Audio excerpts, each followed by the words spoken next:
Thank you. And obviously we're up next for a break. But this is an interesting panel because we have had a lot of interesting sort of developments this year in the space, and I don't think anybody's mentioned it yet, but one of them being GDPR.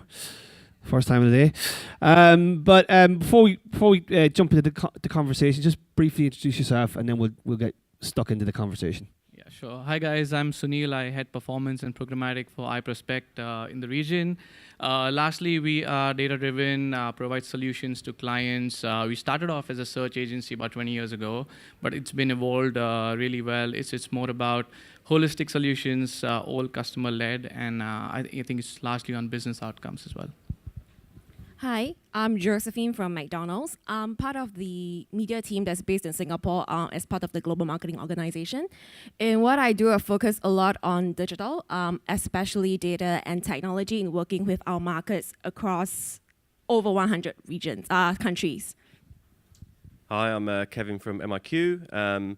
My role within the business is to launch new markets, so emerging markets and just new territories full stop. MIQ historically, we're very much a programmatic trading business, which has evolved over time into what we now recently rebranded as a marketing intelligence business, with the aim to just drive genuine business outcomes, whether that be with agency partners or with advertisers direct.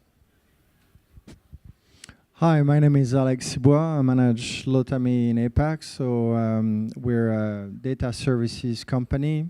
So what does this mean? We basically help publishers, agencies, and brands solve their data objectives by connecting the dots from where the data are being collected and how it can be leveraged and how it flows between the different technology platforms and always to deliver efficiencies.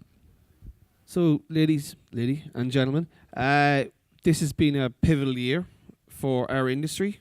It's the year, I guess, that the user becomes more obvious and respected. So in terms of the data and management execution piece, we'll start with you just because obviously you're a brand. How do you think things have changed for you and the way you gather data and use data for execution across your media business? Yep, so I think that since our digital transformation journey started about 5-6 years ago, there's been a lot of concerted effort within McDonald's to look at our infrastructure and data. So there's always been a certain level of awareness of the value of our own data, the first-party data that we have, and our agencies have been working with us for a long time in trying to improve the performance of our marketing campaigns with third-party data. But I would say that in the last 12 months, with a lot of press and conversations around GDPR, there's been an increased awareness. So it's not that we didn't know, we knew, but suddenly there's a lot more concentrated conversations around the data that we're collecting. What are we using it for? Do we really need this data? Do I really need to know your date of birth? How will it serve a certain purpose in my marketing or my service to you? And with our agency partners and our third-party data providers, there's also been a lot of evaluation on the quality. So it's no longer about, are we looking at someone who's interested in fast food? But really, how did we classify this person as being interested in fast food in the first place? What's the source of data that we are talking about? How are they being organized and categorized such that it's relevant for me? So within the organization, there's been a lot of education and awareness on this, which has changed some of the ways that we're working with our media partners and our tech providers as well. The other thing as well is the evaluation and the measurement. So in the past, we would typically look at performance from an overall marketing perspective. We have our menu, we have our marketing calendar, and we run a lot of campaigns and to drive a lot of retail restaurant sales. Increasingly, if you've seen in the press as well, we've been going after a lot of the digital transformation work with our mobile apps, with loyalty, with order and pay, which allows us to have a lot more of a closed-looped conversion measurement. It's not 100% at this point, but it's a step forward, and it's really also helped us change the way we think in terms of measurement and attribution and how we bring the whole piece together. That's quite a lot there. Yeah, I can talk for a long time if you let me. You really like data. So what about from the agency perspective? How has things changed for you? And I guess that there seems to be a move now towards, as you're saying, data that works for people, for brands. So let's talk about your perspective on the last 12 months. Well, I think GDPR, surely it was known. So, I mean, the brands who've been on top of this have been working on it for the last year. But, I mean, as an agency, we sit at the center because we kind of provide services to the brands, work with publishers that have consumption data of the users, work with the likes of Google and Facebook who own a lot of apps, which is utility-based, so they collect a lot of data. And then we work with, data providers who kind of are, at the center of ad tech and martech. So for us, I think it's piecing things together. Where does the responsibility lies today? To be honest, I think it's still blurry. We'll see who gets sued first. But I think the way we've been using data for clients is the first-party data. A lot of it is now on veracity of the data, is how much noise is there in it, how well we can structure the data that's being collected. A good example is we've been working with one of our clients in an emerging market where they get a lot of online submissions of forms. So how we can help them digitize that, and that ownership should lie with the brand, and then we come into play on how do we analyze it. So that's the part of the data where it's with the brands. With the partners, largely, I think I'm not sure what you guys feel of this, but we have a lot of third-party segments that we can activate today. Now, if you look at a DSP and the way it's pushed out, you don't really understand what a traveler means. How's it different from provider 1 versus provider 2? Now, here are the things that probably could be more transparent, could be of more value with these data providers telling the brands and agencies, or what is the propensity for someone to convert, right? So always there is a quantity and quality, which is we try and make that go hand in hand, but there's a trade-off. Alex, do you want to answer that question? Can try. So I guess you're asking me because we have a large data exchange.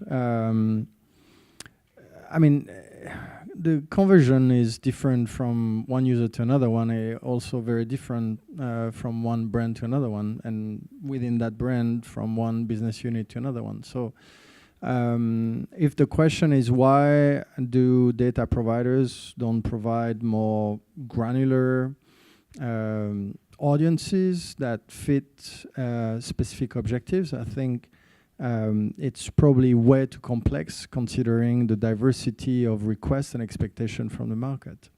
And I think that the data that is provided to the brands ultimately needs to be processed by the brand itself. So it's my assumption because I see it from the inside, but also it would be such a huge task to go so specifically down to who converts for a trip between Singapore to Hong Kong, who's eaten a hamburger the day before, and who owns a car and has 2 kids and 2 daughters. It's way too complicated. So it's my take on that one, if that was the question. That's a good answer. Another trend we're seeing this year is that the trend of in-housing technology and in-housing data management. I want to talk to 2 vendors first about that. Kevin, can talk with you first. How do you see that panning out? Do you see brands bringing that completely in-house, or will we have a sort of hybrid model whereby there will be closer relationships with a vendor or a third party to execute the data or to manage it itself? So how do you see things? Because it's quite complex. You see, I don't know, this morning I read something in Adweek. There's another brand taking a lot of their media buying in-house. I can't remember which one. I get lost. There's so many brands bringing stuff in-house. But is this a reality, do you think? Or are we just seeing sort of brands be more aware of their own first party and the third party data they use? I think it's a reality. I mean, it's not a new reality. It's been going on for years in all markets around the world as well. But I guess from our side, it's a case of going back to some of the other panel's questions as well, like really understanding what data you have your own hands on first off, like getting your own house in order, because just knee-jerking and going, right, we're going to take it in-house because we've lost faith or we've lost trust or we can get a better deal. The partners we work with are self-serve and direct anyway. Do we need this plethora of opportunities? I think if they're doing it for the right reasons and they have the right resource set up, then it can work great. But don't lose sight of the value an agency can add as well. It's a bit of a vicious kind of circle it's kind of gone into. Agencies have been forced into this corner in terms of you've got to do more for less. I remember having 10 years ago when I was agency world, and I'm sure it hasn't changed anymore in terms of every year you get 10% less money, we've got to deliver 25% more results with it, or better results. So the clients, by default, are forcing the agencies into that kind of path to try and find ways to monetize. Then a whole transparency thing comes up, and people go, oh, you're not being transparent with my money, what are you kind of really doing with it? I want to take it back myself. So I think it's depending on the real reason for doing it. If it's a long-term business objective to kind of grow a specialist team out and own that, it can totally work. If it's a knee-jerk to something they're nervous about, probably won't work. And you've seen it already. Some going back to agencies within a year, within 2 years, and kind of going, actually, you're better at doing that than I am. Is it a knee-jerk thing, Josephine? I mean, it just feels to me that is a natural resource that you guys have. That's your customer base. That's data that makes your business tick. Do you think that there's a lot of... I mean, I'll be honest with you, every time I see Mark Pritchard get up on stage, I just think he's just doing it to get attention. You know, is it a case of like, these are real business things that you think about, or is it a case I want to slap my agency around the head to get better rates? Well, I'm going to talk to Josephine first, and then we'll talk to you, obviously, because you're a customer. So for us, we are not going in any knee-jerk direction. Our agency partners are still very much valued to us. I would say that there is a lot of consideration in terms of the value the agency brings, especially in this evolving industry. So we've seen the rise of, the data and tech vendors a lot more. We're now having direct conversations with them in addition to the conversations that we have with our agency. So it's a three-party conversation instead of us to agency to tech partner. It's all working together. And in-housing is an interesting concept in that it sounds ideal, but the reality is extremely difficult because we are talking about a complex organization already with our existing infrastructure, technology, and teams. Adding another aspect to the mix is not going to be so straightforward. And we talked about talent earlier. It's a real thing. I've had someone introduced to me as a data scientist. 6 months later, he's now become a data strategist because he's not a data scientist. How do I reconcile what the capabilities are for the resources? And I do believe that in this, we're in a very nascent stage at this point. Talents will thrive best when they are put in an environment where they have fellow data experts, technology experts, where they can learn from a multitude of brands or implementations, and that's where we get true value from. Hiring a team of 2 to sit in silo within my organization is probably not going to give me the best returns, but what this person would then do is potentially work with our partners. So again, it's not a 100% in-house model. It's going to be more likely a hybrid where the brand would drive a lot of the thinking and strategy together with the partners. Can I just add to that as well? So we do a lot of work around that, both with advertisers directly and with agencies, where that heavy lifting piece is a big job. So in the outset, even if you can find out what it is you really want to do at the end of it by doing proper data lake solutions internally and whatever else that is, then going to recruit people, then training them, it takes a long, long time. Quite often people use us for that purpose because we have this resource in Bangalore and we have like 250 kind of people or so there. We'll go, right, we'll almost like let you use these people in silo for 2 months, 3 months, 4 months, whatever that project length is. While you're bringing people into your business, we'll then help you train those up to really efficiently use those tools so that we can then step away and you haven't got that ongoing headcount cost. You don't want to be letting people go from the business or creating new jobs, which was probably what they should have been doing in the first place and not where they came in. Brand's about selling goods, products, and having that kind of capability requires a lot of resource and a lot of money. And then those people just generally go work for Google and Facebook. In theory, everybody wants to be in control of their data destiny, right? But actually, very few are able to realistically do it, especially in APAC, I think.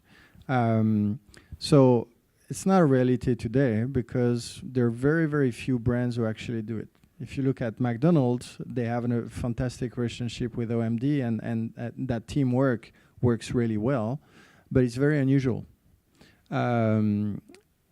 So even if you look at the companies who centrally can do it very well, Pritchard and P&G, their markets in Asia, they don't have their solution in place, right? And whatever Pritchard is saying centrally, they're not part of that conversation because they're simply not equipped. they don't have the knowledge, and they're starting from scratch, while Pritchard has been doing it for many, many years. So realistically, everybody is moving at a different level, different pace, and very few brands are able to internally accommodate the technology that today is available.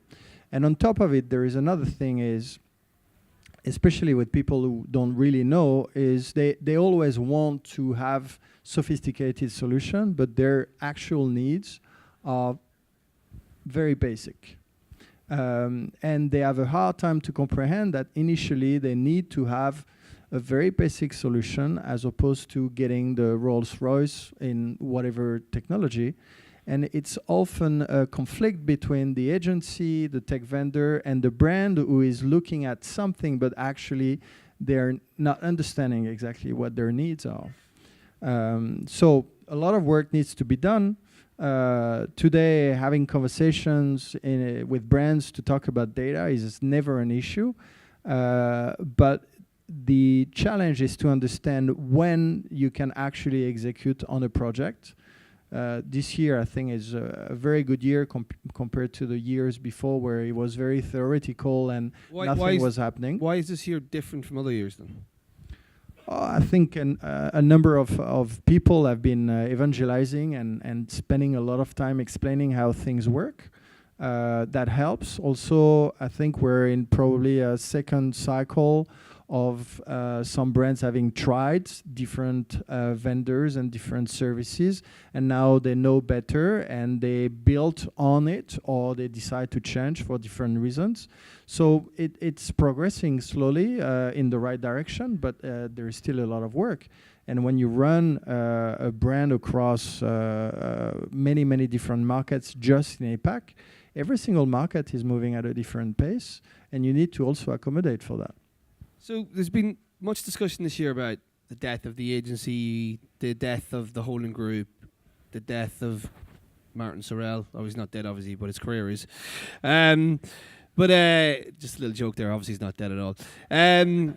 So there seems to be that if you look at if you stand away from the problem at the minute, you can just see that brands are drowning in data, whether it's offline data, online data, app data. It's just a pure mess, right? It's to understand and to figure out. So it seems to be there is an opportunity for some white space there, right? Whether that's a consultancy or an agency or a specialist to come in and help the brands. So let's talk about that for a minute, because when you work with brands, how do you try to figure out how they can bring all these data together and make it work for them? Because as Alex pointed out, sometimes the outcomes they want are very simple. I just want to sell more cheeseburgers and more milkshakes, right? I'm not trying to change the world. Not a simple outcome. Well, it's not a simple. Of course, it's not. But it is for me, because I'm just thinking about cheeseburgers now. Jet lag is kicking in. But it just feels to me there is an opportunity for specialists, right? And I know that agencies had to come on a long journey. But I want to talk about this middle layer that it's important for brands to work with now. Well, yeah, I mean, it's true. I mean, we spoke about data ownership and analysis. I think these two sit together, and at the same time, they're far apart as well. So the way we see it with brands is that, of course, they should own the data. But when it comes to analysis, I think that part of it should be with the agencies. Today, I think when you talk technology, again, it's a very open standard system. You talk about API economy as well. So if you look at all of the people sitting in ad tech today, about like, say, 10 companies in the last 10 years, but now there are 5,000 companies, all of them are doing well, and probably they're doing something right. You see so much of gaps in transparency, measurability, closing the gaps. So each of these partners, they bring something unique, and that's where the agencies fall to do their job. Now if you look at brands like McDonald's, I think the offline online is a big thing, and if you talk to CPGs as well, offline online is a big thing. Now for them, third-party data is really important. The panel data is really important. They're getting a lot of the data from the likes of the e-commerce players today, but there's little that can be done because it's in the other walled garden. Now, for an agency, if we can work out with these open systems, build proprietary tech to manage and merge these data sets together, we can add value to the brands, and this is what a lot of the partners are doing. So I think for me, if you have an idea today, there's enough of data available to just flourish. I mean, hopefully that answered your question. Does Kevin? You've kind of had to make that journey as well, because you were formerly known as Media IQ and now they're MIQ, as I call it, Mick. Sorry, but you that white space is important to you guys as well, because that's a key part of your sort of capabilities, is the data strategy and data analysis. So let's talk about that, how that adds value, because it does feel to me that a lot of brands are struggling with this particular subject, and there are a lot of talk about in-housing data capabilities, but it's beyond a lot of brands. I mean, like, I think Alex is right about some brands, like direct-to-consumer brands like the Grabs of the world, who live and die by margin and live and die by the data. They're completely different from CPG brands. So there's like this. There seems to be a custom strategy, a custom sort of process is required to help these brands figure this out. Yeah. And I think that's fundamental to most businesses. I mean, we use the word internally a lot about like agility and stuff. You can't be all things to, or one thing to all people. You have to kind of change up based on the brief you get or the need of that business. And not that trying to kind of dig any of the kind of big guys out, but it's kind of the kind of big, large DMP type solutions. They work fantastically well in certain ways, but they're quite rigid. For certain people, just going and buying a stock audience just doesn't work for you. And even if it works, it doesn't work anywhere near as well as it could do, because it's one thing buying at one price. There's no real big strategy behind it in terms of variances and stuff. I mean, these guys are probably the good guys in that space when it comes to the more independent level of it, I guess. But something we do a lot of work on is DMP enhancement type solutions, where you'll go in and say, great, you've been sold into this, you thought it might have taken you 3 to 6 months, it's actually taken you 9 to 18 months to properly embed into your business, which is, you've now probably got a different challenge to one you had when you bought it in the first place, and you're still maybe getting a 6, 7 out of 10 scorecard. Kind of how can we kind of look at your business a bit more individually and try and go, where are the sweet spots, where are the bits you're missing? How do we get these 5 audiences into 30 audiences we can do something far more intelligent with? But that's just been born out of an evolution of our business. So to your point at the start, we were Media IQ, we're now MIQ. We took the media out because it was kind of putting us in a bucket where that was all we were kind of considered what we did, and it's still a huge part of what we do. It's not going away, but we saw that over time, our business is built purely off of using data. We don't own anything in terms of publisher kind of content or anything. We own our own proprietary data, our own proprietary tech, but everything else is built off of the data sources we plumb into it. We learned by trading media efficiently that actually there's much more you can learn from the audiences in the back end when you start to stitch these pieces of data that are quite disparate together. That's not a challenge we just have. All the brands we work with have that challenge. All the agencies we work with have that challenge for their partners as well as their own ones internally. So if we're finding really clever ways of using that help us be better at what we do, why don't we go to our partners and start to say, well, can we help you in those solutions as well? There must be a connection point there that we can kind of get to. So it's just been an evolution from a media solutions and outcomes to how do we start thinking about business outcomes as opposed to just media activation. Alex, Conrad was on the stage earlier. He didn't think much about third-party data. But obviously, if you're a brand with not much first-party data, third-party data becomes even more important to figure out where your prospects might be. Can you just sort of talk a little bit about that, around how that market's evolving? Are you seeing, I mean, do you see the value of third-party growing now in this marketplace, particularly for big brands who don't have access to first-party data? So what we've seen in the last few years is that before it was really an arms race. Whoever had the most data was considered the most powerful one, right? So I remember battling with some prospects about the exact number of profiles we had in the exchange and why we didn't have as much as the other guy in that country and all that. And it was nonsense, right? What we've morphed into is really looking at what type of qualitative data is available and how we can optimize the relationship with our different partners, data partners, in order to not have overlap, but also have meaningful data. So that was part of the GDPR process also. 18 months ago, we've started to completely revamp the way how we were managing those different partners. Some of them are no more partners of our exchange. But we actually reduced the overall amount of profiles available in the marketplace. And there's still a lot of work to be done, and this is an ongoing process. Now, what we're seeing today is in our capacity of running that platform, we're more and more creating connections between partners, right? Because we were talking about how good the data is, how granular it is or not. It's always difficult to cater to a whole market because everybody has an opinion, everybody works differently. So what we've very much evolved into is really being an agnostic platform, connecting more and more different platforms as per our clients need it. And we advise them in terms of what type of data is available in the market, what type of partners, whether they use our platform or not, could be a good fit for their business. And we are helping them create those connections. And I often say that thing, I run a dating agency, because I bring people together, right? Through my pipes, through my technology. I help them trade data between them. And for us, the more data flows in the pipes and the more it's being traded between partners, whether it's between publishers, between brands, agencies, everybody, the better it is for the market. No, Very good. Go ahead. I think that the third-party data piece is important, and what we're seeing is a lot of data alliances and mergers and acquisitions that are happening. So I think it's more about the quality of the data, and I think if you likes of telcos who have been acquiring a lot of ad tech companies, I think when they kind of come together, it kind of unleashes what the telcos already understand by their consumer, the subscriber, and then with the ad tech power, they can kind of analyze it better and then push it out for activation.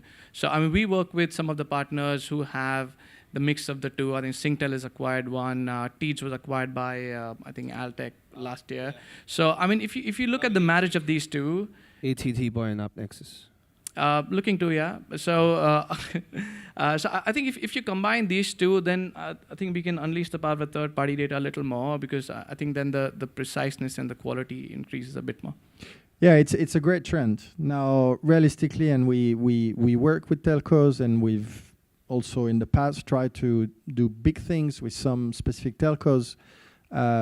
They have a challenge themselves internally with having to manage so many different technologies that you may be working with a telco in one market and they own other sister telcos companies, but they all work on different stacks. And the way how you can access data and the real-time access is not there. So they also have their own set of challenges. And basically, it's when you're building a data management stack and also access to data. Unfortunately, today, all too often, you have to just customize those relationships from one market to another one, because the consistency is not a reality yet, especially in APAC. So I just want to cut across you there, because I want to jump to the next question, because we've got a little bit of time left. So Josephine, talk to me about what GDPR and e-privacy has done to your business, because like it or not, people have to realize that GDPR is coming to the rest of the world. California's passed the law. It's inevitable that a lot of the Asian countries will follow suit, because the user privacy thing is a real thing now. But how has it changed your business, and do you think that will innovate a lot of the space and make us more, I don't know, more user-centric, right? We think instead of thinking the user as just another person on the page, this is actually a person, a customer. Do you think that the sort of notion of that relationship has changed? Yes, I think it definitely has changed in terms of I would say elevated the concept in our organization. So we talk a lot about personalization, and I need to have data in order to be able to personalize and offer a promotion for you. And if you choose not to share information with me, I can't give you a personalized offer, but I can still offer you offers. They're just going to be generic ones, for example. So in our organization, definitely it's not just about collecting as much data as possible. The question is what I'm going to do with it and how will it make the customer experience better. I would say that for this part of the world, some of the markets already have experience working with this. So for example, South Korea. It's always been extremely strict. A couple of years back, we went through a whole re-opt-in process because we changed a certain vendor in the market, and therefore the consumer has to opt in all over again for certain data to be collected, certain data not to be collected. And so it's already ingrained in the system, but I think GDPR has just helped us in terms of the thinking as well as the cleaning up of the marketplace. I think that is going to be critical because we're going to see a lot fewer partners available and also a lot of consolidation and cleansing. I think that itself is good for us as a marketing organization. Thank you very much, Josephine. We're 30 seconds over time, so just with one word answer for the rest of the gentlemen. Is GDPR an e-privacy type legislation coming to APAC anytime soon? Alex? E-privacy type, I don't think so. GDPR, initially the companies here had limited exposure to European residents, but I think it forced companies to ask the right questions. And for future development, it's embedding basically the concept of data privacy from day one with any new products, and I think that's a good thing for everybody. Kevin? I'm not going to get one word answer now either then. No, that was even one word answer. That's like a French answer. I think looking at it from a real positive spin, we all sit at enough of these kind of events and there's always trends and themes and buzzwords that get used. I think it hopefully does exactly what you were just talking about in terms of cleansing and making people actually look at the data they have, so that in 2 years' time, rather than everyone wagging their tails about how big their data is, they're actually using the stuff that has any use to them and a point. So now we'll let you have the final word. Yeah, I think Final word. It's going to be here soon, but I think it pushes the brands to think of their purpose a little more so they can have a better retention and opt-in. Brilliant. Ladies and gentlemen, round of applause for our fine panel. Thank you.